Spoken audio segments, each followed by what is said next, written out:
రామ్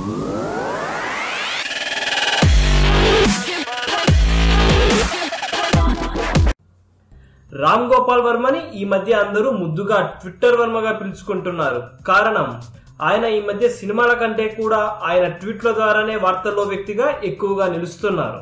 మొన్నీ మధ్యనే megastar Chiranjeevi, power star Pawan Kalyan mega అభిమానులని ఇలా ఎంతో మందిని ఉద్దేశించి ఎన్నో వివాదాస్పద ట్వీట్లు పెట్టాడు. కానీ అందరినీ విస్మయానికి గురి చేస్తూ పవన్ కళ్యాణ్ అభిమానులను, వినాయక భక్తులను తనను క్షమించాల్సిందిగా కోరాడు. మెగాస్టార్ చిరంజీవిపై చేసిన వ్యాఖ్యలకు తాను బాధపడుతున్నానని, ఆయన లాంటి అన్నయ్య గనుక ఉండి ఉంటే ఇలా మాట్లాడినందుకు నన్ను కొట్టేవాడని, నాగబాబు గారు నన్ను మాటలతో వదిలేశారని నన్ను క్షమించమంటూ ట్వీట్ పెట్టాడు. వర్మ ఇలా అనూహ్యంగా మాట్లాడడానికి ఒక కారణం ఉందని విశ్లేషకులు చెబుతున్నారు. అదేంటంటే మొన్నీ మధ్యనే బాలీవుడ్ నటుడు టైగర్ ష్రాఫ్, విద్యుత్ జమాల్ ఇద్దరు మార్షల్ ఆర్ట్స్ ఫైటింగ్ చేసుకుంటే చూడాలని ఉందని, టైగర్ ష్రాఫ్ దెబ్బకు విద్యుత్ జమాల్ బెదిరిపోయి పారిపోతాడని ట్వీట్ పెట్టాడు వర్మ. ఇది చూసిన విద్యుత్ జమాల్ రామ్ గోపాల్ వర్మకు ఫోన్ చేశారంట.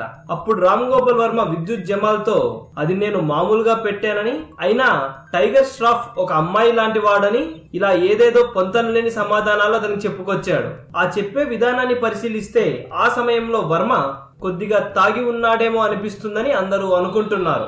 ఈ సంభాషణ మొత్తాన్ని విద్యుత్ జమాల్ తన ఫోన్ లో రికార్డ్ చేసి డ్రంకన్ మాస్టర్ స్టైల్ అనే హ్యాష్ ట్యాగ్ పెట్టి మరీ ట్విట్టర్ లో పోస్ట్ చేశాడు. దీంతో ఒక్కసారిగా రామ్ గోపాల్ వర్మ పరువు పోయినట్లయిందంటున్నారు అందరూ. అందరికీ షాక్ ఇచ్చే రామ్ గోపాల్ వర్మకు విద్యుత్ జమాల్ ఇచ్చిన షాక్ భారీగానే తగిలిందని, అందుకే అందరికీ క్షమాపణలు చెబుతున్నాడని విశ్లేషకులు చెబుతున్నారు. ఇక్కడ ఒక కొసమెరుపు ఏంటంటే, ఈ ఉదంతం జరిగిన తరువాత ఇకపై నేను తాగనని, నాకు దేవుడిపై నమ్మకం లేదని, అందుకే మా అమ్మ పైన, హాలీవుడ్ దర్శకుడు స్టీవెన్ స్పీల్బర్గ్ పైన, సీనియర్ అమితాబ్ బచ్చన్ పైన ప్రమాణం చేస్తున్నానని చెప్పుకొచ్చాడు. ఇదంతా విని కూడా చాలా మంది మదిలో ఉన్న ప్రశ్న ఏంటంటే, ఆర్జీవి నిజంగా మారాడా, మారినట్లు నటిస్తున్నాడా అని అనుకుంటున్నారు. ఆ విషయం తెలియాలంటే మాత్రం ఇంకొన్ని రోజులు వర్మను గమనిస్తే కానీ అర్థం కాదు.